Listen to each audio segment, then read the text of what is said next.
So at some point throughout that night when it was dark out, he woke to somebody screaming. It is interesting, the rumor, the allegation that a purse stolen from the Lucknow dance was later found at Paul Bonado's residence. So the cops knew this in week one. He'd said he was at home and said that he wasn't. So they knew there was a problem right there. They know he was cleaning out the inside of the truck because they could see the water spraying out the other side. Hello, listeners. We're Shedding Light, and I'm Candy. I'm Angela. And I'm Susie. And we're hell-bent on shedding light on unsolved missing persons cases across Canada, in an attempt to find the missing piece of the puzzle. What you are about to listen to is the culmination of countless hours of research in an attempt to gather as many facts as possible about the case by reading news articles, online blogs and forums, and by interviewing friends, family, and people involved in the case. We will discuss different theories and possibilities and pick them apart in order to evaluate their likelihood, or better yet, eliminate them. We weren't there. We don't claim to know what happened. We can only try to paint a picture using the resources that we do have. We don't claim anything to be fact that isn't. We don't claim our interviewees' words to be fact. It's their memory. It's their recollection. It's their truth, and it's their opinion. And everybody's entitled to one. That does not mean we necessarily share any of these opinions. And listeners, please remember, everyone, including the suspects, is presumed innocent until proven guilty in a court of law. Please bear that in mind as we welcome you to Season 4, Episode 4, Could This Be the Guy? In partnership with Please Bring Me Home and sponsored by Bruce Power. Bruce Power's refurbishment of 4 reactor units between 2003 and 2012 brought 3,000 megawatts of reliable, inexpensive, and carbon-free electricity back to the grid and provided 70% of the electricity needed to phase out coal in Ontario, which allowed the province to shut down all coal plants. Since then, not one piece of coal has been burnt for electricity in Ontario, and the quality of our air has improved immensely, decreasing smog days from 53 in 2005 to just 1 in 2019.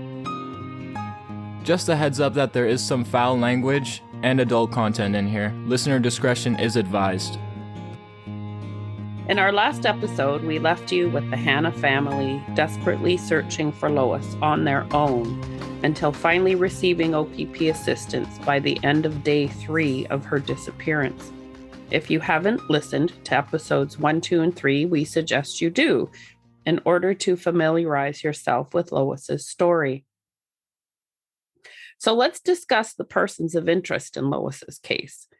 She was a very pretty girl, and along with that, very popular. Immediately, and naturally so, authorities turned their focus to anyone Lois had ever dated or been romantically involved with, or who may have had an interest in her. These handful of males were put under scrutiny and brought in for questioning, and they were eliminated one by one. If they did not have a solid alibi, they were polygraphed.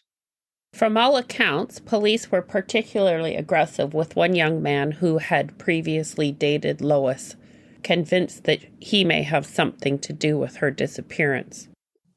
Well, I say they had him in the middle of the room. There's like half a dozen cops around him. They had him stripped right down to his underwear. They had him immediately going, "Okay, what the hell? Why'd you harm Lois?" So I didn't like the guy, and I was pretty adamant I wasn't that fussy on the guy to start with when Lois first brought him home.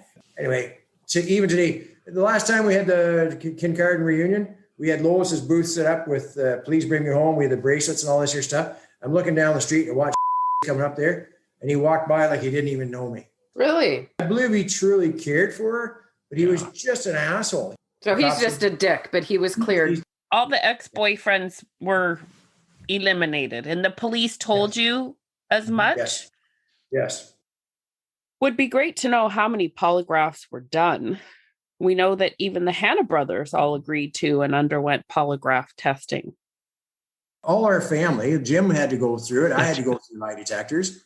Like I don't know if you've ever gone through a lie detector. It's a pretty intimidating position to be in. Have you ever had a lie detector? I don't know what your life has been like, but I've done all kinds of stupid things. Yeah. So when they start asking these questions, they talk about, of course, they ask you the first question. They give you some baseline questions to get the reading on you. And apparently if you have a tack in your boot, you can actually screw that up enough to make it hard for them to figure that out. But of course, the cops have gotten better at that. But when they ask you that question, they start off, they said, I'm going to show you a card. And they flipped up and it happened to be the 8 of clubs. And then the card I actually did pick out of the deck was like the 8 of hearts. And there's only 10 cards. And so they went through the 10 cards and say no at each one. So they said, okay, well, the one you picked is 8 of the hearts, but I don't this 8 of clubs or whatever, there's something going on here. I said, well, that was the first one you showed me. And I tried to fixate on that. I said, okay, well, you're pretty easy. We're going to be able to figure you out. I couldn't lie to save my ass, right? Polygraphs, or lie detectors, as we all recall from old movies, were often used back in 1988. As well, you have heard numerous references throughout this season to the use of hypnosis. This apparently was a common practice to assist witnesses with recalling details they may not otherwise remember. I just wonder how accurate a suspect sketch would be using this method. The community was hurting. They were already shaken up about the disappearance and death of 11-month-old Dusty Bowers in Kincardine earlier that year in January. That was such a sad case. Do you girls recall that at all? Oh, yeah. Big time. Yeah, I do. The baby was left in his car seat in the car while his mom and older brother went into the bank. When she returned, the baby was gone. Then she has a dream of him lying in the snow in a wooded area, which she told police. And lo and behold, he was found in a bush area just outside of town, just like she described. Many thought Julie Bowers, his mom, did it, but she was found not guilty. And no one has ever been found responsible for his kidnapping and death. That happened in a sleepy little town of Kincardine. And now one of our local young women was missing. Talk about an uneasy feeling, wondering all the time who did it. What was happening in this town? Who took Lois? Where is she? Remember we mentioned a few episodes back about the rumors of a local Kincardine police officer being involved? Well, we'd like to discuss that for a bit here. Although he seems to have been eliminated as a suspect, we can't help but want to discuss the details surrounding that suspicion in the early days of Lois's disappearance. First off, he was involved in the actual investigation. Well, if that's what you want to call it. Secondly, there were rumors circulating that Lois was romantically involved with the police officer. And thirdly, this man had keys to local businesses to make nightly rounds for security purposes. I just want to interject there, Susie, that the police in town had keys to all the businesses in town. So right. I guess that means that anybody who was a police officer serving with Kincardine Police had access to... Right, not just this fellow, but seeing we're talking about him specifically.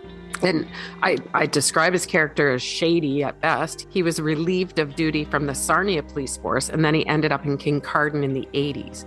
Shortly before Lois disappeared, he was under watch by the Kincardine force for claiming too many overtime hours, which he didn't work, and he was then suspended with pay. Following an internal review, they were unable to let him go for some reason, so he was reinstated just a couple of days before Lois went missing. Crazy how a cop with a checkered past, just off of a suspension, is put in charge of Lois's case. Jeez. Brutal. It is. And how ironic that this upstanding guy taught the DARE program to the town's 6th graders. Wow. And in 1989, he was suspended and eventually fired from the now disbanded Kincardine Police Department for stealing items from some of the local businesses. So at the time of Lois's disappearance, there had been a rash of break-and-enters, and apparently no one could figure it out until one of the businesses installed a security camera shortly after Lois went missing. One has to wonder, don't they? Uh-huh.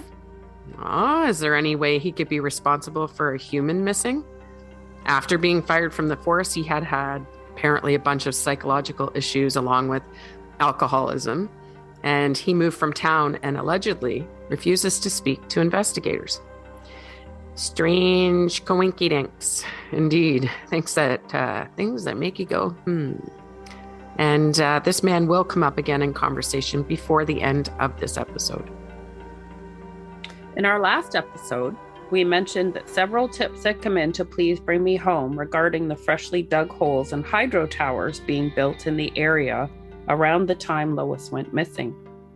Nick Oldry from Please Bring Me Home contacted the head of one of the line teams, who agreed to take him right to the site of the 2 holes his team was responsible for.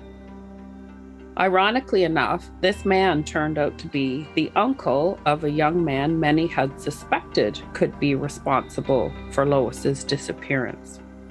Here, Nick Oldry from Please Bring Me Home shares some insight into this fella. This guy, he was very infatuated with Lois. In fact, the night before Lois went missing, he went up behind her while they were all hanging out, and he snapped her bra, and she got really pissed off at him. Like he went up behind her and did that. And he was always harassing her. He pestered Lois. He liked, Lois to have a bathing suit top on. He liked untying her back of her bathing suit. So trying to get a booby shot, I guess, or whatever that was. But they never had anything to do with each other. No, she tolerated him because we liked him. Yeah, I mean, whatever. And then the way that he was acting, he went to Lois's house, I guess, that morning when and then went there. Like he went with, and the way he was acting in the house was really strange. There's a girl that could interview about him because she dated him at one point after Lois went missing, and he would brag to her. It was like their first date. And he bragged to her saying, "Oh yeah, I was questioned in a disappearance and a murder of Lois Hanna." Like he was bragging about it to her, so she came forward to us. But it's the same guy. He did complete a lie detector exam according to her, and he did pass.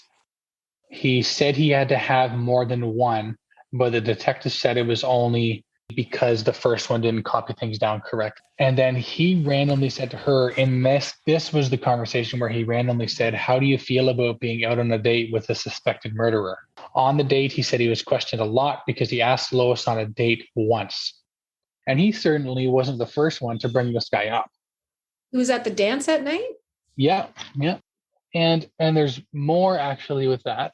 I drove around with his uncle because his uncle was working on the hydro towers at the time. When I was driving around with him, so this is 2 summers ago, he told me he's now living in Africa, his nephew. But essentially what I was doing is I was investigating the hydro towers at that time. So I wanted to find anybody who had worked on the hydro towers, and this was a name that came up. So I called him, and he agreed to meet with me and show me exactly which 2 hydro poles were open at that time. He told me that they were open. They left them open on Friday. They came back on Monday. And the reason that they knew that nobody had fallen in is because at the bottom of both of them, you could still see the outing of the bit that was used to drill the hole at the bottom. So it's not as if, because the argument would be, well, who's to say they didn't just dump the body in there and throw dirt down, because it still had the impression at the very bottom of that bit from what they dug. So now those 2. So there were 3 lines. There were 3 teams doing the hydro lines at that time. His team, he can speak for because he led that team. But the other 2 teams, I have no idea. I don't know where they were. I don't know if any were open at that time. But these 2 were certainly the ones. And these 2 hydro poles were close-ish on the way to where we did the search in Hollywood. But I feel confident that It's not. I did trust his statement on it, and he did give that information to the police as well. Police did interview him. So one thing that stands out in my mind about this fellow is the one bit of information police made public was that their prime suspect had moved away from the area. But when you look at it, I think every potential suspect we have discussed thus far has moved from the area. So, I don't know, not so sure that's helpful, but hey. It's good to note. Mm-hmm. So aside from interviewing every single person of interest for being a male with any sort of connection to Lois, love interest or otherwise, the OPP were coming up empty-handed. They discussed at length with the Hanna boys all the possibilities. The police asked who their inner circle was, who was at the dance that night, who they had been socializing with, and expanded out from there. Kind of how we use Facebook for that now, friends of friends, etc. And they eliminated each potential suspect through various means, whether it be an alibi or a polygraph, one by one, until it seemed as though everyone was cleared of any suspicion. As the years progressed, with no new leads, a few serial killers in the news came to the attention of the public. Rumors swirled and possibilities about their connections to the area were discussed amongst the locals and those following Lois's case. There was much suspicion that perhaps one of these killers could be responsible for Lois's disappearance. Aside from the fact they were killers, how could they be linked to her case? The first serial killer that had to be considered was Paul Bernardo, who was said to have had ties to the Owen Sound area, which is approximately 86 kilometers from Kincardine. Bernardo was initially arrested for his heinous crimes in February of 1993, but his first rape dates back to May 1987, just 6 months before he met Karla Homolka, and only 1 year before Lois disappeared. After our first episode was released, we received a message from a listener whose former client told her a very interesting but very disturbing story. Her message to us read, and she's referring to her previous client here, as she told it to me, she was at the Lucknow dance and her purse was stolen. A couple of years later, she started receiving calls from the police in Toronto telling her they had her purse and wanted her to come down and identify it. She refused, as she had long ago replaced anything of value and would need to take a day off of work to do what they had asked. After a few calls, however, they told her they urgently needed her to comply and offered to compensate her expenses. When she arrived there and after identifying her purse, the police told her they were not allowed to tell her on the phone, but that her purse had been found when they searched Paul Bernardo's home. He was apparently alibied for the time of Lois's disappearance. So our listener claims she's positive that it was a Lucknow homecoming dance, as the story was pretty shocking, so she recalls it precisely. And we've heard rumors about this from others as well. So it really makes you wonder how this was dismissed so easily. How the hell did this woman's purse end up in Paul Bernardo's home? The second serial killer that some speculated may be responsible for Lois's disappearance was Russell Williams. His stepfather worked at Bruce Power, which was called Douglas Point, or BNPD back then, and is located only 14 kilometers from Kincardine. He was said to have been in town visiting regularly, but at the time was studying at the University of Toronto. He and Lois would have been around the same age, but it's not known if they ever interacted with each other. It is a possibility, but it would have been an early crime for Williams, as he was first arrested in February of 2007. We discussed these two possibilities with Matthew Knopper, one of the founders of Please Bring Me Home, who has been working relentlessly on Lois's case.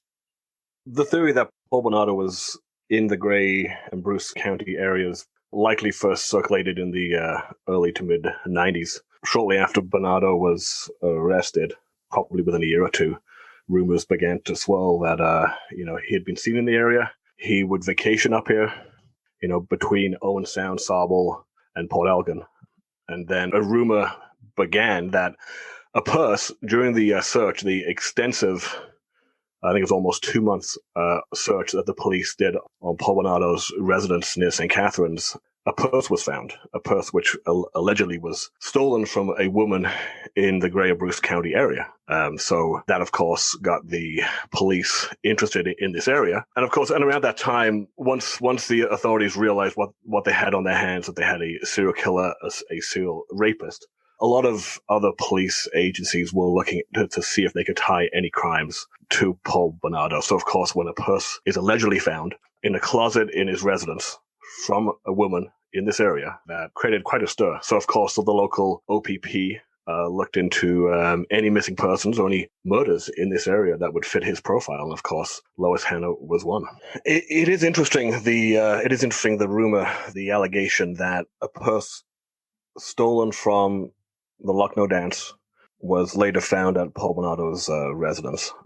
That is interesting. However, when you think of how long Paul Bernardo went before being caught, how careful he was, very careful. I mean, he was a Scarborough rapist, potentially raping, there were claims that he raped a lot more than he was accused of. Like, we're talking a lot of women, could be potentially 20, 30 women that he got away with for many, many years. And this is the mid 80s, and he wasn't arrested until, I believe, 1992.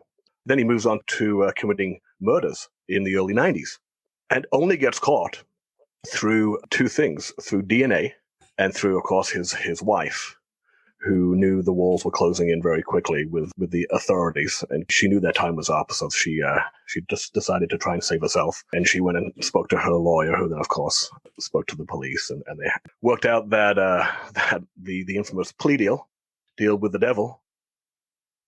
Yeah, so in terms of Paul Bernardo being in this area, Grey and Bruce, he certainly was in the mid 80s, mid to late 80s. I have a source who I won't name at this point, but he knew of Paul Bernardo being in this area firsthand. So, and I have every reason to believe it. Paul Bernardo was known to steal purses, and it's believed that he took one from a woman in the Grey Bruce area. Now, of course, there's the allegation that he took one from a woman at the Lucknow dance, the same dance that Lois Hanna left and then disappeared. But you think of how careful Paul Bernardo was. Do we seriously believe that he would steal a purse from a woman at a dance and then decide then to murder a woman from that same dance? Does that make any logical sense? Well, it definitely is interesting if this allegation is true that he stole a purse from the Lucknow dance and he was at the Lucknow dance. That still does not tie him to this crime. However, the MO doesn't match. He wasn't someone who would break into houses and murder people. That actually fits Russell Williams more than Paul Bernardo. He was known to break into houses, steal women's clothing. He would break into women's houses and rape them and murder them. So if we're looking at either Paul Bernardo or Russell Williams' method of operation is a much closer match. He also has a connection to this area. His stepdad, Dr. Jerry Sovka, a nuclear engineer, worked for a time at Douglas Point Nuclear Plant, which is just north of Kincardine. It closed down in the early 80s, I think around 84, and Bruce Power is now just south of it. It's a huge leap, of course, then to try and place him in Kincardine on the night of Lois Hanna's disappearance. Russell Williams would have graduated high school in the early 80s, probably around 81, 82. He then moved on to the University of Toronto, the Scarborough campus, where, of course, another serial killer, Paul Bernardo, was a student at the same time. And there are allegations, not proven, but strong allegations that potentially Paul Bernardo and Russell Williams knew each other, or at least hung out in the same circle of friends at the university. At the time of Lois Hanna's disappearance in 1988, Russell Williams would have left university, and in 87, he joined the military. So in 1988, his parents, his mother and stepfather, didn't live in Kincardine anymore, and he was in the military in 1988. So those two factors make it a little less likely that he would have found his way over to the Lucknow dance. While that does match Russell Williams more than Paul Bernardo, it is still a stretch to imagine that a serial killer is responsible for the disappearance of Lois Hanna. If you look at the statistics, if you look at the FBI and other agencies that publish numbers, the vast majority of murders committed on women are done so by a loved one or someone who's familiar. So anywhere from 80 to 90% of murders committed on a female are done so by someone who knew that female, whether it was in casual passing or it was an intimate partner. So to make the leap that a serial killer is involved in the disappearance of Lois Hanna, that chance is very slim. You're looking at a 10 to 20% chance. It's a much greater chance, an 80 to 90% chance that someone Lois Hanna knew went to her house, whether it was unannounced or whether it had been planned, that they would meet up after the dance, and something went terribly wrong. Lois was abducted and then, of course, likely murdered. My strong belief, based on everything that Nick and I have seen and heard over the past 4 or 5 years, is that Lois Hanna was abducted and murdered by someone she knew very well.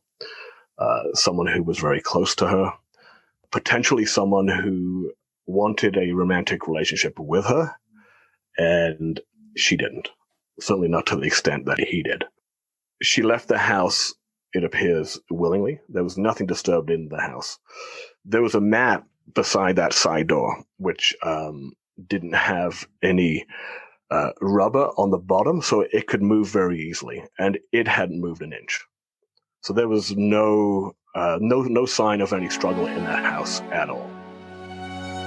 We have spoken with investigators that worked on the Bernardo case, and they completely ruled him out. And overall, these two pieces of shit have been eliminated to the best of our knowledge. Well said, Candy. Mm-hmm. Then there was this other story that Please Bring Me Home told us about. This is a woman who has written a book about her father, a purported serial killer. She had reached out to Please Bring Me Home, and she claimed her father was involved in Lois's disappearance. He had lived in London, Ontario, where, ironically enough, Lois had attended Fanshawe College a few years before her disappearance. The book, if you're interested, is titled Sick. It's written by Cindy Lee Laux. We find it to be a little far-fetched, and we don't believe that this was ever pursued by police, but we're just throwing it out there because, you never know. You just never know. Almost 9 years after Lois disappeared, in March of 1997, the Hanna family saw a renewed effort and enthusiasm by the OPP, giving them some much-needed hope. A press conference with the OPP and the Hanna family took place, and a plea for the public's help was issued. They were requesting that anyone who attended Lucknow's reunion in 1988 and took pictures or videos of the events, including the dance, dig them up and loan them to investigators. They urged the public to find their pictures, even if they believed them to be trivial, as they could possibly be a very important piece of the mystery. Citizens were asked to label their pictures with their name, phone number, and address, then drop them off at the town hall. They were promised their pictures would be returned. And the response that the police and investigators received was incredible. The community was so willing to help, and within 24 hours, authorities had received 24 tips, giving them a lot of information that they were not privy to in 1988. From day one to this point, in 1997, about 300 people had been interviewed in connection with the mysterious disappearance of Lois Hanna. Researching this case and trying to keep the timeline of events and tips organized has not been an easy feat for us, so we can only imagine how you, the listener, keep it straight. Nick Oldreed from Please Bring Me Home does a fantastic job of explaining the timeline and relevance of the 3 closely related tips they received, which we think will assist you better in understanding the case. I think anyone who's looked at Lois's case has heard about this girl in a nightgown walking around in a farmer's field, I guess. So That was the initial tip. That came in back when she went missing, and the police searched and scoured over that area. And this was, of course, in Holyrood. I can't remember the exact concession, but it was all within a country block of each other, all four of these tips. So you had that happen. And then the tips that we began to receive were this person hearing a scream at night. And it was the night of the Lucknow homecoming. And the reason he knows it was that night, it was because he had to go pick up his children from the dance. And he brought them back. And then he went to sleep. It was definitely after midnight, before the sun came up at like 5:30 in the morning. So at some point throughout that night, when it was dark out, he woke to somebody screaming. He went around his house, making sure his family was okay. And then he stood outside. It actually bothered him enough to go driving to try and see if he could see anybody in distress. He couldn't find anything. The summer after that scream, the summer after Lois went missing, there's this gravel pit that is kind of the next property beside this house, where he heard the scream from. And there's a gravel pit. And so when you go back to the gravel pit, people would go there for target practice, and it's very far. It's quite a drive down a trail. So the son of the person who heard the scream, he was just a young pre-teenager at the time. He was back there with his friends. So this is the summer of 1989, and they came across a bra, and they picked it up and they just threw it back on the ground, just thought it was weird. And of course, that information didn't come to light until we did the story on the Scream at Night. So now we're talking 31 years later, right? Because that you don't think it's important at that point, but now you do. So he brought that forward. So now we have the Scream at Night and the bra. One concession to the north is where the girl in the nightgown was seen. And when you start looking at the time frame that these happened, the girl that was seen in a nightgown, the sun was just beginning to come up, and the scream at night was heard when it was still dark outside. So that would argue that the scream at night came first, and then, logically speaking, the witness seeing the girl in the nightgown would come next. So you have those three crucial things: scream at night, bra found, girl in the nightgown being seen. The crucial thing about the girl in the nightgown being seen is, at that point in time, nobody knew what Lois was wearing when she went missing. We knew that she wasn't wearing the clothes that she had on at the homecoming, because those were already hung back up in her room. But the witnesses described it as a peach-colored nightgown. And it just so happened that was an outfit that was missing from Lois's wardrobe. So logically, it'd be really hard to make that up, and then with having that knowledge. So it seems close to fact. So those three came in. Something else we haven't released to the public, actually, and I have no problem doing so, is a completely separate individual with no connection to the house at that concession heard a scream, and it was on the same concession as the girl in the nightgown, and heard a scream, but this one was the sun had just freshly come up. So now you have, if you're looking at the order, you have Lucknow homecoming, scream at night heard, and then not immediately after, but sometime after that, a couple hours or so, you have a concession to the north, people witnessing a girl in a nightgown that matches Lois's description. And then around that same time, there's another completely separate individual hearing another scream around that same time. So all of this now, you really have to hone in on this area. So let's go back to the original list of persons of interest. It seems as though they were all cleared, all but one. The OPP had delivered a name to the Hanna family the first week Lois disappeared, along with a long list of others. This one particular young man, whom we'll call Pete, was a neighbor, someone well known to the family, someone that had sat at the Hanna family's dinner table. The Hanna boys told police there was no way this guy had any involvement. He wouldn't hurt a fly. The Hanna family told police to let it go, not to waste their time looking at this individual, to focus their energy on finding the real culprit. They figured police were just looking at anybody and everybody imaginable. He was dismissed, just like that. They handed Pete to us in the first week. Yeah, actually, on the Thursday, I was offered this, and I was, of course, thinking like a farm boy, because we knew Pete. I couldn't imagine that this guy'd have anything to do with anything. Was there any kind of love interest between the two of them? Not we knew of. You knew well, of. at the time we didn't know, but apparently Lois was hooking up with him. Apparently, we turned Pete away. The police offered him to us in that first week. Yeah.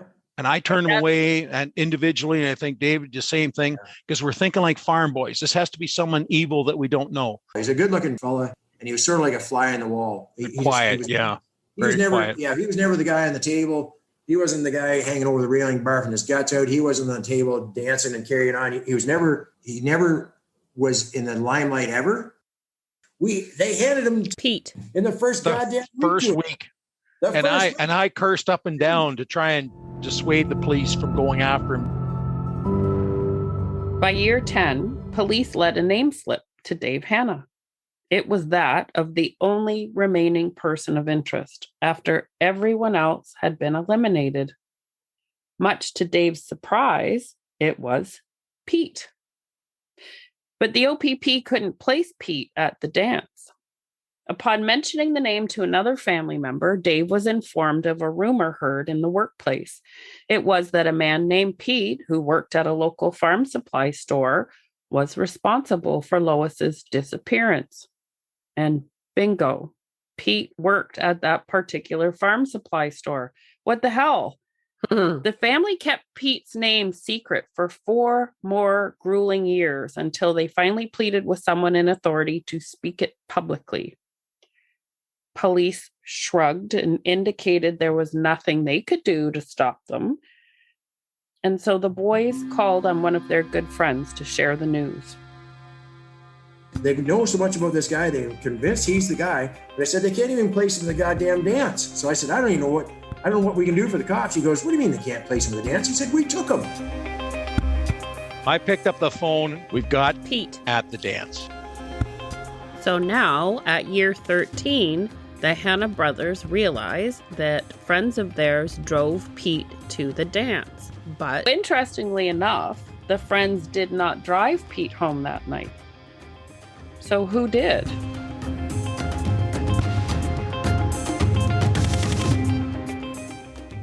There was also a witness at the dance that heard Lois say, "Not now, later," to a male. Who could she have been talking to? And what was she referencing? So apparently Pete's wife, we'll call her Carol, was not at home for the weekend of the reunion and didn't make it home until Sunday evening. When she arrived, Pete was not there. He did not come home all that night. So the cops knew this in week 1. He'd said he was at home and said that he wasn't. So they knew there was a problem right there. My understanding is he didn't come home that night, didn't come home the next morning. He attended work sometime through that morning and came home that night. And Pete failed his polygraph miserably. He allegedly walked out before the cops were finished with him. And he failed. He unhooked himself from the machine and got up and walked out of the room. He just got up and walked out because he was failing. If that doesn't scream guilt, I don't know what does. Why else would someone walk out on a polygraph? But unfortunately, neither is it proof or evidence of guilt. Nick Oldry from Please Bring Me Home spoke to Pete's 3 buddies, who all corroborated that he was in fact at the dance. One of his buddies observed Pete cleaning his truck on Monday morning outside of work, making him late for work that Monday. The same Monday that Lois did not show up for work and was later reported missing. The Hanna brothers are convinced that their sister was in Pete's truck the night she went missing. The night of the Lucknow homecoming on the weekend, it would have been the night that the dance was, which was the Sunday night. One of the things that we initially looked at was this man named Pete there. Was he actually at the dance? Because from what we understood with speaking with the Hannas, Dave and Jim more specifically, is they had said that there was no proof that he was there at the dance, or that Pete was denying that he was there. He worked at a local farm supply at the time, and so we ended up contacting one of the main individuals involved with that organization, and he immediately stated, yeah, he saw Pete there at the dance. They were kind of all hanging out. Well, I guess in a sense, helpful for us because we can confirm that any alibi that Pete was trying to build that he was not there just continues to get beaten down until there's just no way it can possibly be true. Talked with 3 gentlemen that he worked with, and one of them recalled seeing Pete show up late for work the following day, which was unlike Pete. He was usually there on time, promptly, if not early. He witnessed him cleaning out not only the outside of his vehicle with a pressure washer hose, but also the inside. So like the doors were open, and something I recall from the conversation is the person saying they know he was cleaning out the inside of the truck because they could see the water spraying out the other side. It was one of the images that kind of stayed in this person's mind, that he was spraying out the inside of his vehicle with a pressure washer. This took place at work. Once he showed up at work, he did this. Well, I just have to bring up the 2 sketches of the men again that were seen outside of McGee's on the Monday morning. One sketch honestly bears a really uncanny resemblance to Pete, from the thin upper lip right to the hairline. I was literally shocked when we compared the 2. I really was. It's really, really, like you say, uncanny. Such an awesome word. It is. You pull up a picture of him nowadays and you look at that sketch and it's like, ooh. Yeah. There he is. And we actually spoke with a man named Shane, who had just completed grade 7 at the time of Lois's disappearance. He lived in Kincardine at the time, and he recalls seeing a woman he believed to be Lois arguing with a man in a blue pickup truck downtown Kincardine days before her disappearance. Yeah, I don't recall the day, but it was definitely in the summertime, and it was definitely up and around the end of June, early July timeframe, because I was living in Kincardine at the time. I was in grade 7. My family was going to be moving to Listowel, and my cousin was up, and he lives in Kitchener, so it definitely was, school was over, so it would have been, sometime just after the end of the school year, and we were downtown Kincardine, the main street of Kincardine, where they do the parade. There used to be near where the Tim Hortons is now, there's like an intersection, and then beside that there was a plaza. There used to be a grocery store there. In that plaza was an arcade, and that's where me and my cousin were going to, or maybe we were coming out of it. I can't remember which one. Probably, I think we're actually coming out of it. And beside, maybe 2 buildings beside that, in the plaza was a laundromat. And we came out of the arcade to an argument occurring between a man and a woman in front of a pickup truck, a blue pickup truck. And it was as if he was trying to coerce her into the pickup truck through the arguing, and he has his hand on her wrist and kind of trying to pull, they're arguing, and he's pulling, and she's pulling away and pulling away, and we're standing there watching. It's do we do something, ask for help, something? And she eventually got away and walked into the laundromat. I believe it was a laundromat, and then he took off. So this was, again, probably a week or 2 before, maybe even days before she went missing or was reported missing. Mm-hmm. So when that was first brought onto the local news, I was like, I saw that lady. Told my dad about it, told about what had happened. And he's like, yeah, we better contact the police. So contacted the police, gave the statement. And, that was kind of it. I didn't hear any more about it. I didn't, really, that was it. There was nothing came into my mind about it afterwards until they released the sketch again on the paper. And of the 2 that you gave me, it's the one with the guy with the ball cap. The guy that I saw was a little bit he had a ball cap, more of a mullet hair, but he did have like not, it's not like he had a beard, but it looked like he hadn't shaved in several days. So where they made him look very clean shaven in the photo. Yeah, once that came, I'm like, oh my God, Dad, like that's the man that woman was fighting with. So once again, he phoned the police. I can't remember if we went in, but I spoke to the officer. Anyway, I had to give another statement that they said, yeah, that's the guy that I saw, and relayed the information again. They really asked me what had happened, I guess maybe for the notes to make sure I was keeping my story the same. Mm-hmm. And then once again, that was kind of the last I ever thought of it. Sometimes you see in the news about Lois, or things would come up and I would remember back to the day and about all these things, but I never really, nothing more came of it. Nobody ever contacted me again. It was just, that was the end of it. Yep. Blue pickup truck. My mind's eye is that it was not an extended cab, just like the 2 seats kind of thing. Obviously, like it was an 80s model. It wasn't like they were driving like a 50s model pickup truck. Like it was from the 80s, in the 80s, the blue pickup. And like nothing, like he didn't have a cap on the back. It was just like the normal bed of the truck.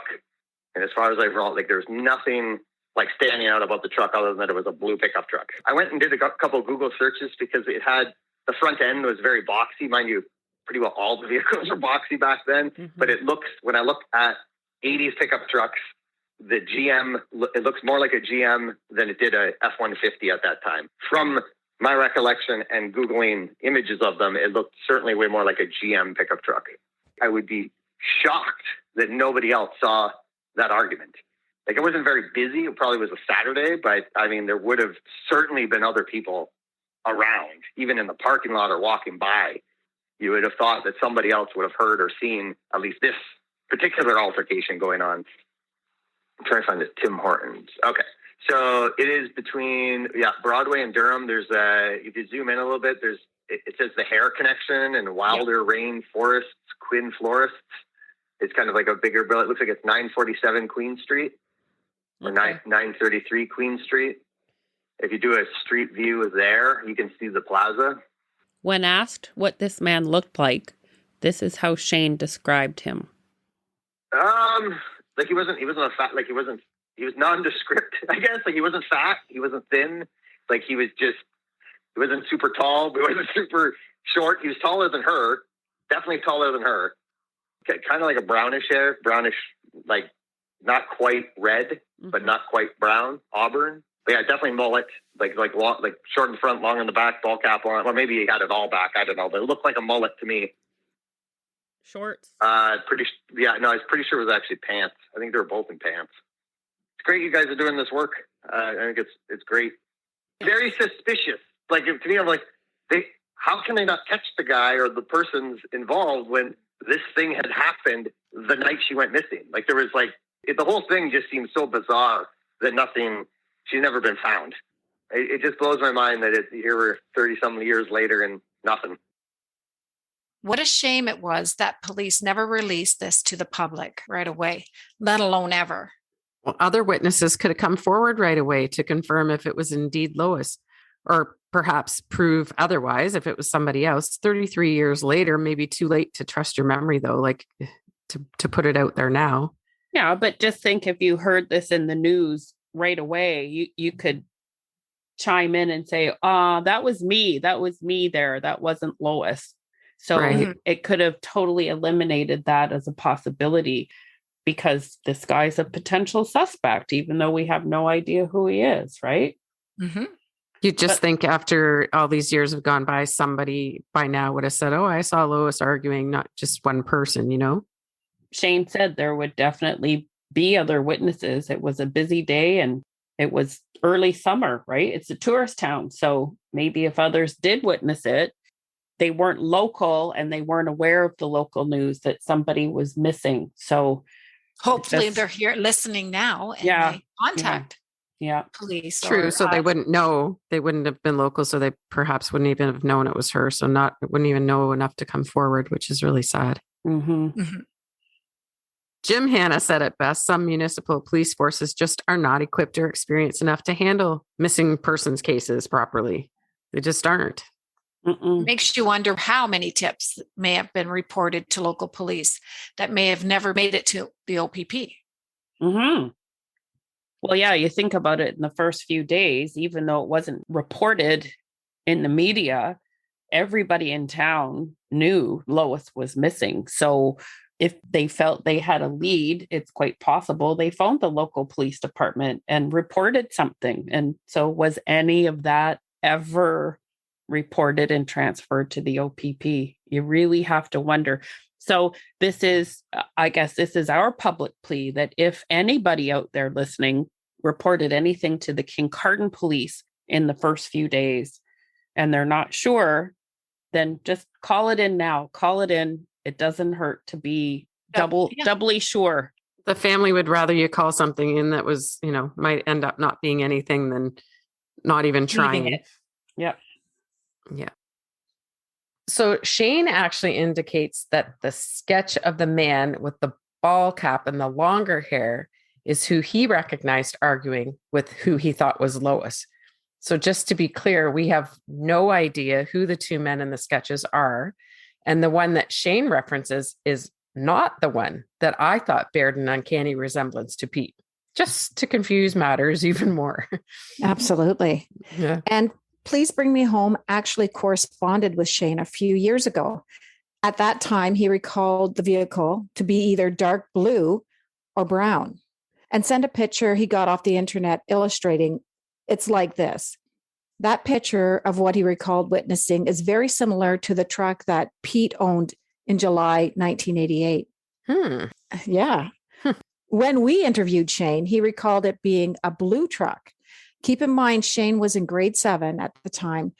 He witnessed the altercation. He admitted to us that the details have faded and he wished he could review his original statement made to the police about 34 years ago to help fill in the voids. I think it would be fair to say that the truck he saw was either blue or brown. I would tend to rely on his first recounting to Please Bring Me Home, but we would only be speculating on which truck description was correct. Yeah, that's the tough thing, eh? The memory is such a fragile thing. And remember the telephone game where people take turns whispering a message into the ear of the next person in line. And by the time the last person speaks it out loud, the message has radically changed. It's been altered with each retelling. Studies conclude that your memory is a lot like the telephone game, right? So every time you remember an event from the past, your brain networks change in ways that can alter the later recall of the event. Thus, the next time you remember it, you might not recall the original event, but what you actually remembered the previous time. I know it sounds confusing. Really, it seems absurd to say almost 34 years later, but time really is of the essence here. As the years go by, the recollections and memories of those in the know are fading and dying.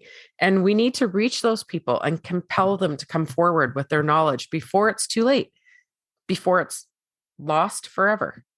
Absolutely. So another person witnessed an argument between who they know was Lois and a man at Silver Lake Camp just prior to Lois's disappearance. So Silver Lake Camp belonged to and still belongs to Dave Hanna and his now family. And Lois, she was following Dave and then stopped and he continued on. And somebody informed Dave after the fact that he saw the reason Lois stayed behind. My memory and the amount of years that it's been, I know what I know, but I know there'll be some things that I don't actually remember. I know the police, I've seen them in 2 separate incidents. I can't go with the date anymore because my memory won't bring that back. But however, the day this appeared, as I remember it, was the actual day of that evening was the dance. And I was pointed out earlier in the day where Lois was. She was actually in the camp. And one of the elders of the camp asked me if I had ever met her before, which no was the answer. So he pointed her out as she was going by. And And that was the first time I ever met or knew of Lois. In the afternoon, I was heading down towards the lake. There's a main road that heads down.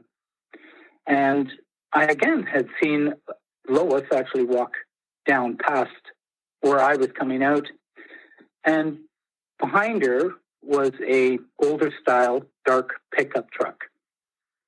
And of course, I was heading down that way anyway. And as I made my left and headed down towards the water, he had stopped beside Lois, and there was some loud words, but not an argument, so to say, but definitely they were having words.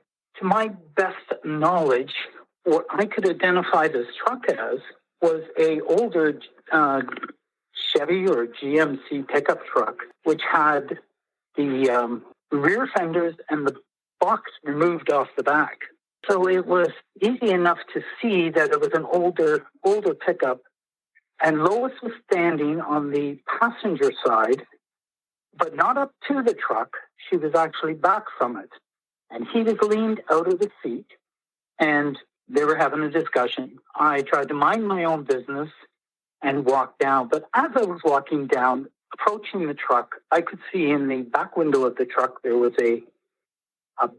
it would be like a baseball jacket hanging in the back window. And it was a flatbed. Now, I can't remember if it was wood or if it was steel. And there was a spare tire in the back of the what would have been the box. Basically, the point is I walked around her because they took up the whole road. And I just noticed that it wasn't a comfortable conversation they were having. See, that was in 88, so I would say the vehicle was in the mid to early 70s. Definitely in that area. It wasn't in great shape, the truck wasn't. And of course, I have seen before guys have taken off the box of the truck because the back fenders rot out of them and such, and they just carry on with a flatbed on the back of the truck. So, and this is basically what I was noticing while I was walking up to the truck. It was a dark color. I'm going to hold back from saying black, but it was a darker color, and again, not in great repair. Kind of rough looking. And there was a jacket hanging up inside in the back window. Yes, and I'm saying baseball jacket because it was I think it had like leather sleeves, best I can remember, and material was the rest of the jacket. It had a patch on the back of it. He was leaning across the front seat towards the passenger window. She was back, looking into the window, but of course standing back. Not like she wasn't leaning on the vehicle. She was standing back from the vehicle, which also gave me the feeling that it wasn't a comfortable conversation. But yes, had to be somebody she knew. When I actually got walking behind Lois, it went silent. I was heading down the hill towards the lake, yes. And they were about not even midway. They were a quarter of the way down that road. It was at least the following week that I had heard that she had actually gone missing. And they had put a picture in the paper. There's no mistaking who it was. And did you get a good look at his face, the driver? I can't remember that now. I don't believe I even looked in the truck. I couldn't tell you for sure by the conversation, not the conversation, but the talking back and forth. There was some kind of relationship there. They, whether it was a good one or a bad one, they knew who they were, but I couldn't describe that individual that was in the pickup truck. Mm-hmm. At this point, I don't remember if I did to the officers or not. So this is the first time we've heard of a flatbed truck, but this witness is positive about this detail.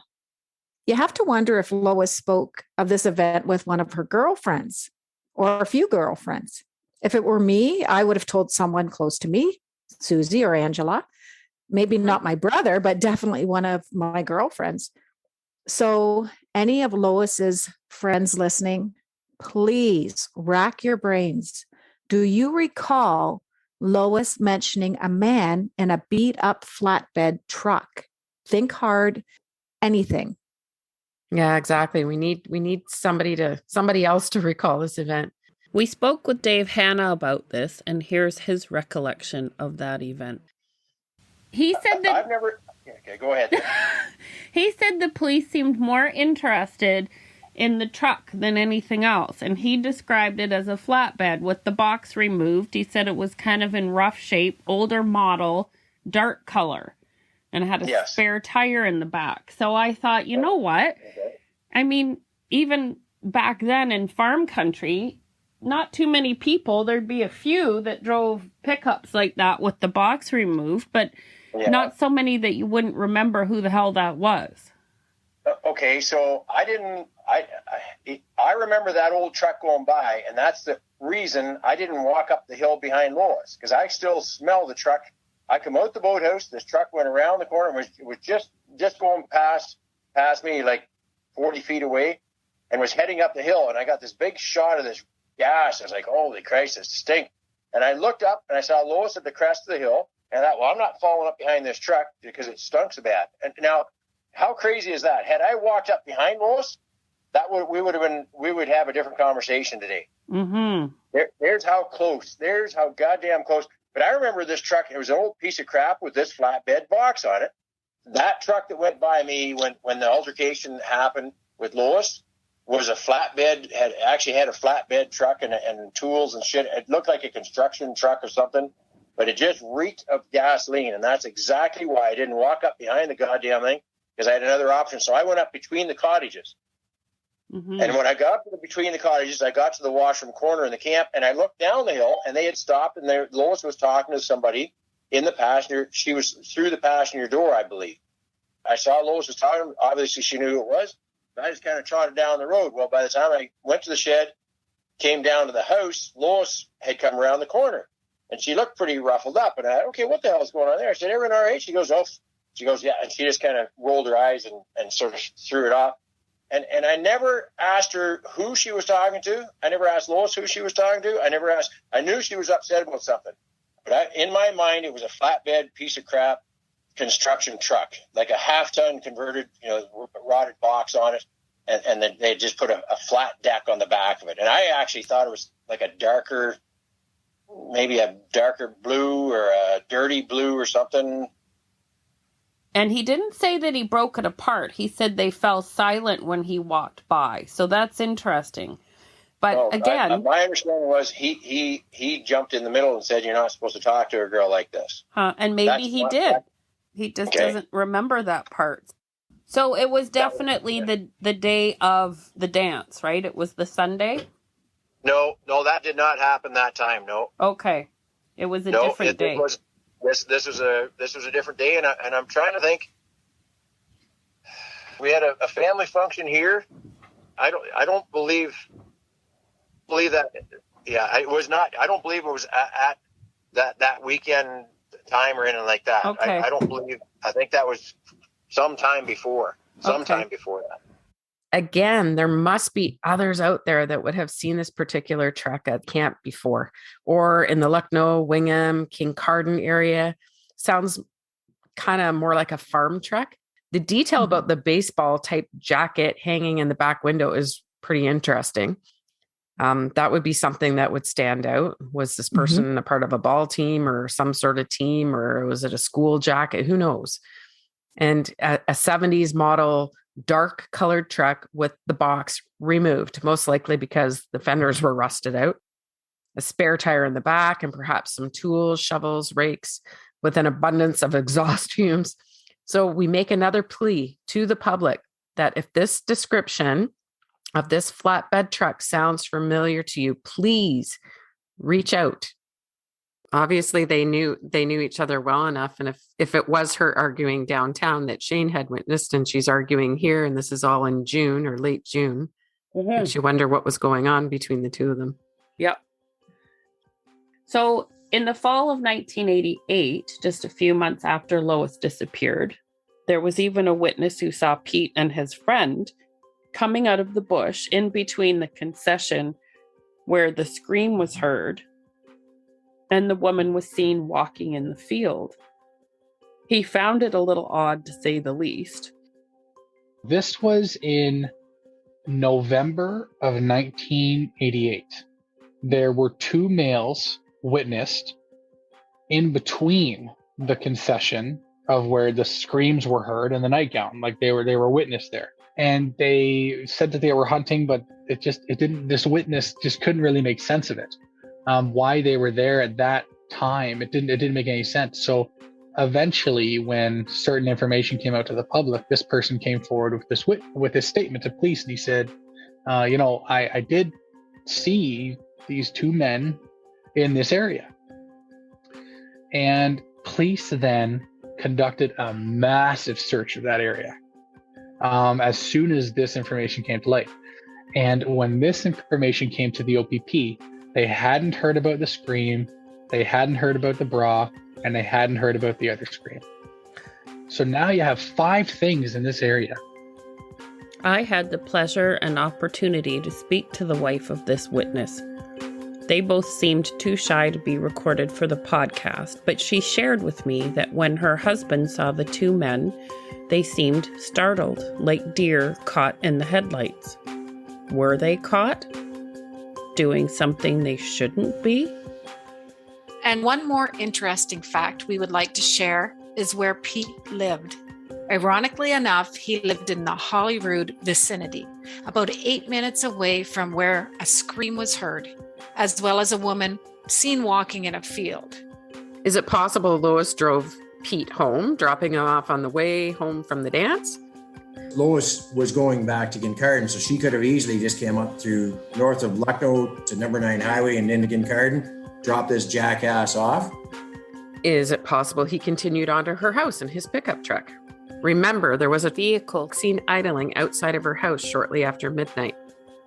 Is it possible they planned to meet up at her house? Or perhaps he surprised her as he was more interested in her than she was with him, and he wouldn't take no for an answer. Is it possible an argument ensued? And remember, we've spoken with 2 witnesses who claim to have seen a woman they believe to be Lois having heated altercations with an unidentified male. It's possible, but unlikely, that this was 2 different men, so it makes you wonder, in the weeks leading up to her disappearance, who was Lois arguing with? Perhaps this argument got out of hand. An accident? So it's apparent the Hanna family are convinced that Pete's indeed the guilty party in Lois's disappearance. And if you recall, the police stated in numerous articles that the list of persons of interest had dwindled to just 1. And in early 1999, they'd focused their attention on this person for 9 months. That was stated in a newspaper article. Lois's mom was overheard saying they knew who was responsible but couldn't prove it. Although all evidence seems to point to Pete, it's circumstantial evidence at best. Without a body, it makes things very difficult to prove in a court of law. Because let's face it, sadly, without a body, there is no evidence that a crime was even committed. Mm-hmm.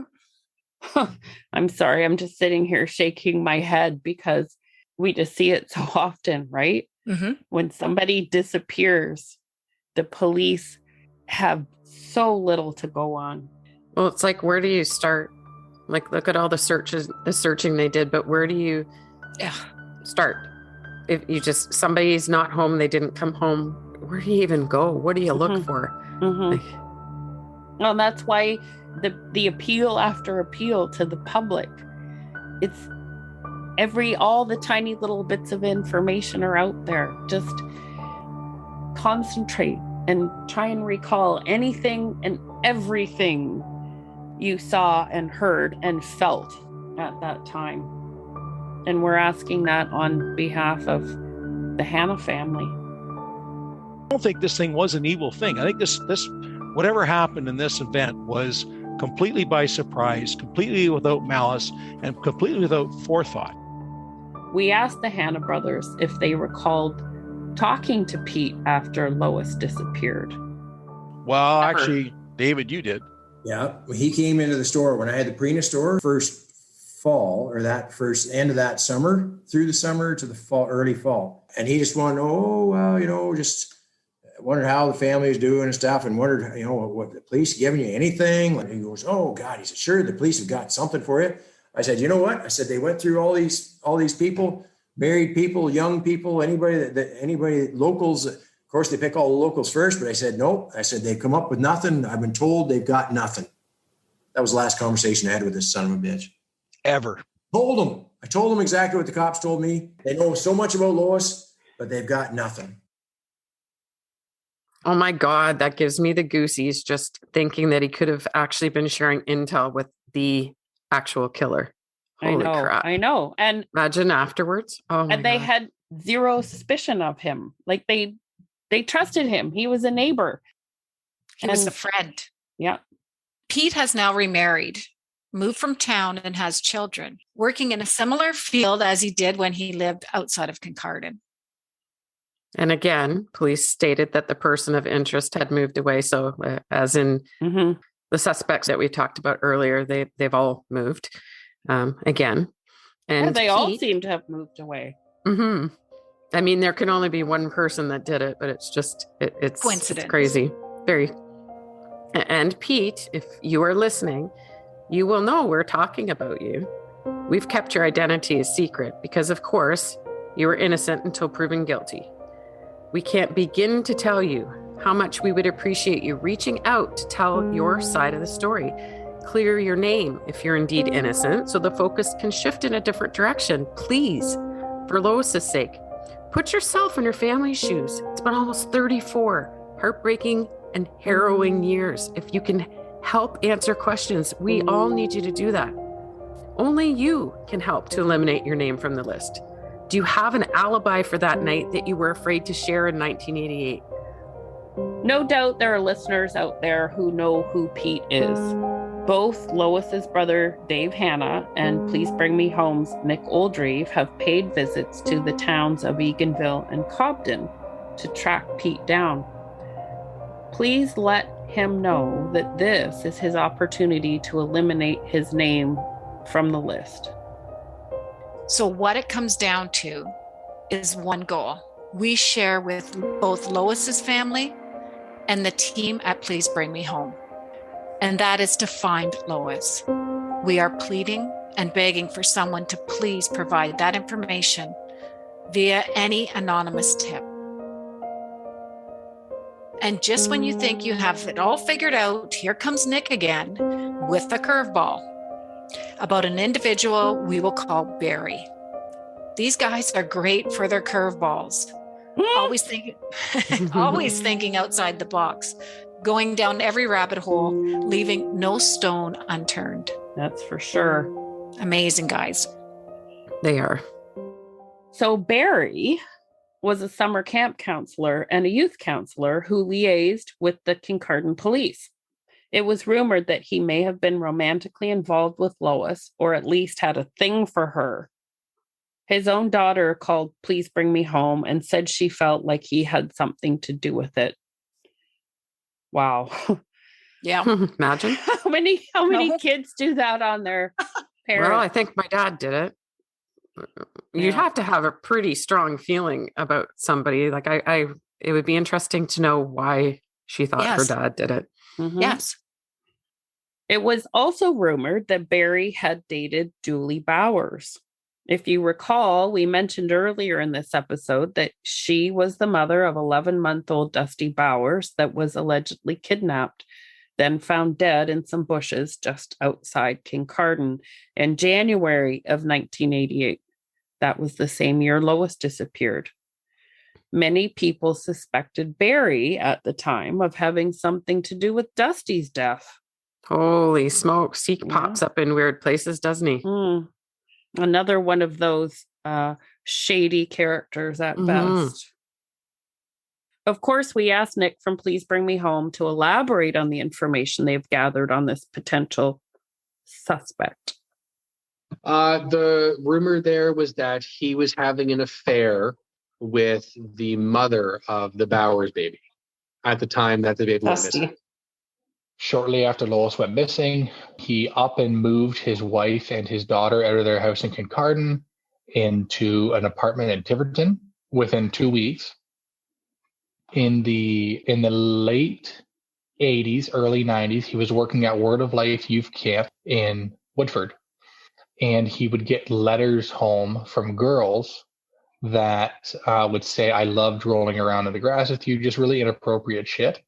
Who did you get these from? His wife? He has 4 ex-wives that I've interviewed.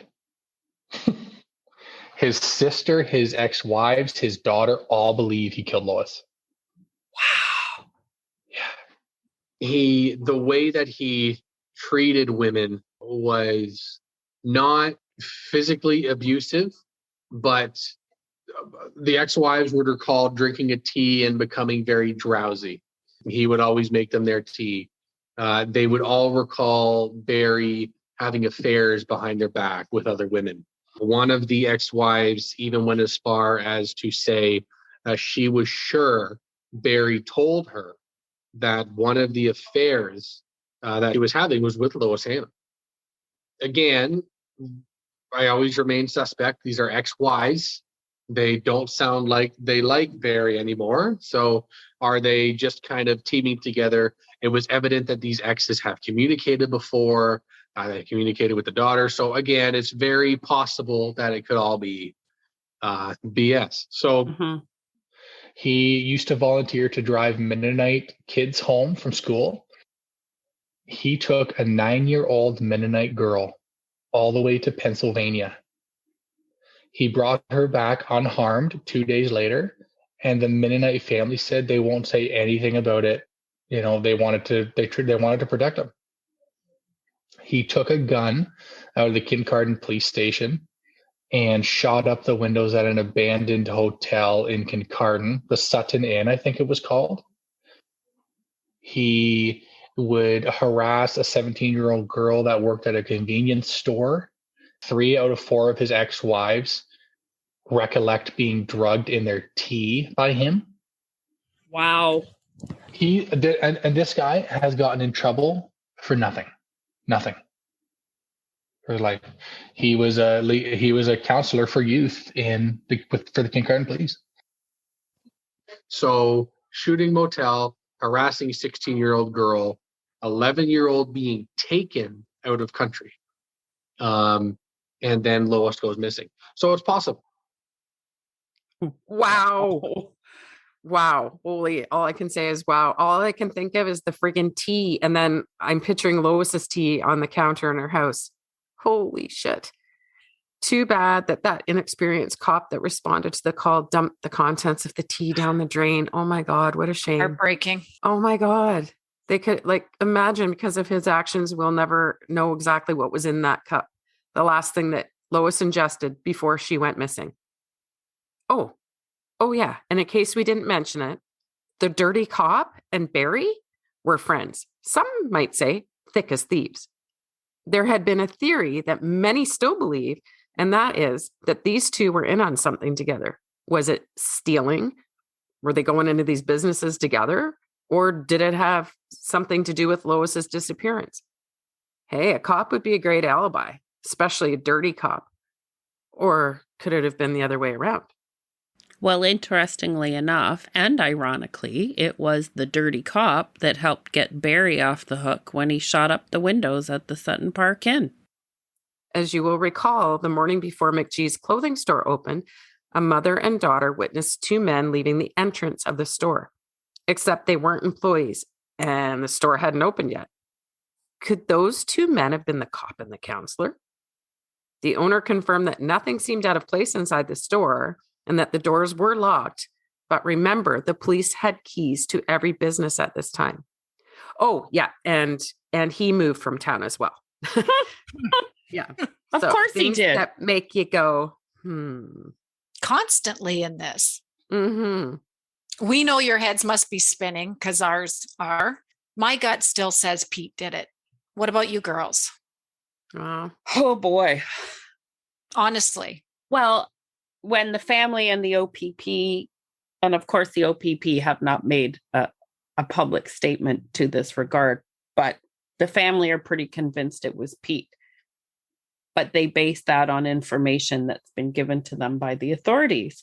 And, Nick has dug up other stuff on his own. And when you hear that about Barry, yes, it's like it's the T part that gets me, right? That's the part that freaks me out. Yes.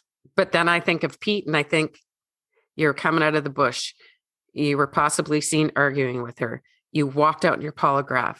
You didn't come home that night. You didn't show up for work on time. You were cleaning your truck. You basically lied about where you were. You won't speak to anybody now and you move away. But maybe he didn't finish his polygraph because, like Nick said, he was protecting somebody, right? He didn't want to give his alibi because he might have been having an affair with a married woman, or that's what I was just going to say. Some believe that the reason Pete lied to police in the beginning was about his whereabouts is because he was having an affair. Exactly. Police immediately painted him as a suspect, and also because he failed the lie detector test and left and refused to talk after that. Could it be the case? Could he have lied only for that reason? Because he was having an affair. Could be. That could be it. We were told that his relationship with his wife was a very rocky one. And they had somewhat of an open relationship, like kind of married, kind of not. Mm-hmm. Yeah, kind of get your drift. Yeah. So what about the counselor, Barry? His character and past history of being inappropriate with younger women or girls point to him as being a perfect match for the crime. Perhaps the rumors of Lois having a romantic relationship with a cop could have originated here because he worked with the Kincardine police at the time. Many people called him an auxiliary cop, so to speak. Not to mention the fact that his ex-wives and own daughter think he did it. And the drug tea, that's the kicker for me. We actually had a listener reach out and elaborate on a theory. She asked if the sink drain contents had ever been tested. Yeah, we wish. Mm-hmm. And she was on this path. If someone had drugged Lois's tea, she asked, and that it was indeed Lois that was seen in the peach robe in the wee hours of the morning, could this maybe account for the fact that this woman seemed dazed and confused, walking away from the road instead of flagging down help? Like, think about it. That kind of makes sense, right? And it's not something we'd considered. If Lois's tea had been drugged and that's how she was taken from the house with no signs of a struggle. Yeah. And then taken somewhere, and we don't even want to speculate what may have happened to her. But if she escaped and she was under the influence of something, that would account for a woman seen wandering around away from the road. There's a car driving by. She doesn't wave for help. Who else would be wandering around in their pajamas? Disoriented. At that time of the morning. But so say she does escape and she is wandering around aimlessly. They've never found remains. They've never found a body. So what happened? Did he catch up to her again? Like, if she had have died of exposure or fell and hit her head, they would have found her. So after she was wandering, someone's picked her up again. We don't know. We can surmise all we want. But if that indeed was Lois out there, why wasn't she flagging people down for help? That's just weird. Freaky. Mm-hmm. When Nick and Dave were describing that the witness said she was walking away from the road, it was strange. I still can't get Bernardo out of my head. I know we've dismissed it and police dismissed it, but how the hell did that woman's stolen purse from the dance in Lucknow end up in his house? It certainly points to him being at the dance himself, yet apparently he had an alibi. But the detectives indicated that there was no purse found in his house. So we'll just have to assume it was rumor after all and put that to rest, I guess. Mm-hmm. Yeah. Unless Candy, you'd like to write to him and see if he'd like to speak to us. I did talk to someone who has reached out to him, and they gave me his information. So the team at Please Bring Me Home has reached out and written to him, but heard nothing back. Heard nothing. So we certainly do not want to confuse matters And as always, our mandate is to shed light on these cold cases. We try to bring you as many facts as possible, but oftentimes we also share stories that have circulated regarding these mysteries because, well, as all of you know, sometimes there's a small grain of truth to them. Mm-hmm. That's for sure. We contacted OPP Detective Sergeant Kimberly Hogan, who is currently assigned to Lois's case, to request an interview in order to glean and clarify as much information as possible to share publicly on this platform. The response was disappointing, yet expected. It read, "Thank you for reaching out and sharing your story with me. I'm very sorry to hear about your friend's loss, and I can certainly understand how her experience became the motivation for the Shedding Light podcast. I'm happy to be your contact for the South Bruce OPP, and I encourage you to contact me with any new information or tips that you receive. I regret that we are unable to meet for an interview. At this point in the investigation, the information that can be made public has already been made public. I hope this makes sense. Again, thank you for all of your time and effort working to help others. Respectfully, Detective Sergeant Kimberly Hogan." It is never our intent to compromise any investigation, but after 33 years, we believe that something has to give. Maybe someone will hear something that will trigger a memory of an event or a tidbit of information they never before thought was important. Something that could help bring Lois's case to a close. If you have something you'd like to share with us about Lois Hanna, we can be reached at sheddinglightpodcast@gmail.com. You can call or text us at 437-374-3030.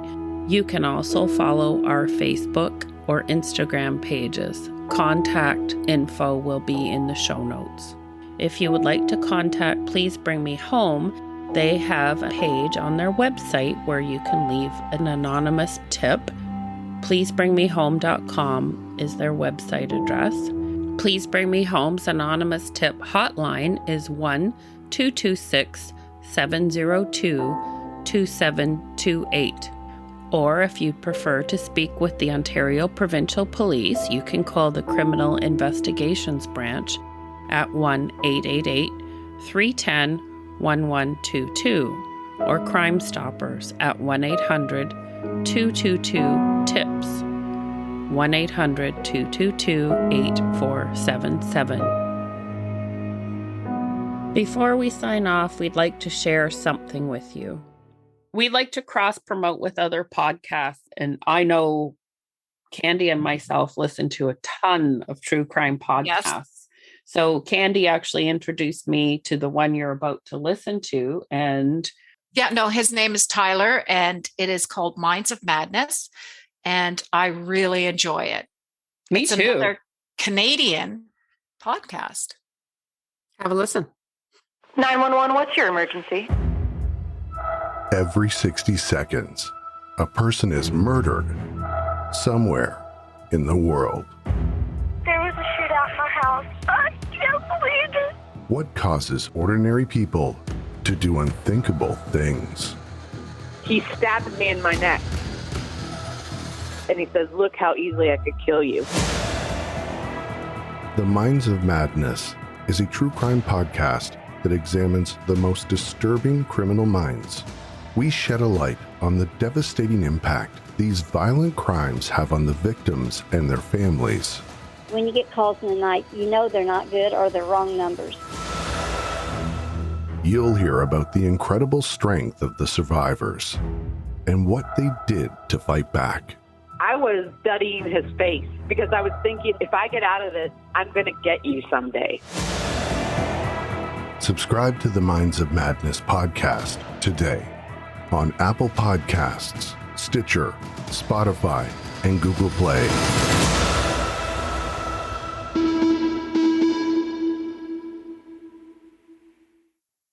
Please consider giving us a 5-star review. Every little bit helps to gain listeners. You can do this on Apple Podcast or Spotify. The more listeners we have, the more apt we are to find answers. Thank you for sharing and caring. We can't do this without you, our faithful and dedicated listeners. In order to keep informed of when episodes drop, follow us on Instagram and Facebook, and or subscribe to the podcast wherever you listen to it to get notifications or auto downloads when new episodes come out. We'll admit it, as much as we attempt to stay on schedule, it just never happens that way. Nope. We have really busy lives, and we really do our best to commit as much time as we can. But currently, the podcast is something that we all do in our spare time. We all still have jobs and responsibilities that keep us crazy busy. If you know anything at all about the disappearance of Lois Hanna, we encourage you to do the right thing. Reach out. No matter how trivial and insignificant something may seem, it very well could be the tiny missing puzzle piece. This beautiful family deserves to have a place to visit their sister's remains. They deserve the truth. They deserve to be set free of the constant unknowing, and Lois deserves to come home. We have never forgotten you, sweet Lois. Amen. And as always, this episode is dedicated to our dear, sweet Nolan. Love you. Love you, Nolan. We love you, Nolan.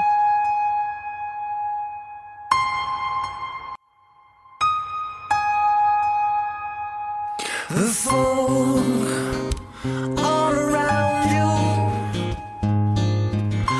not believing it's real. How can this happen? So many emotions to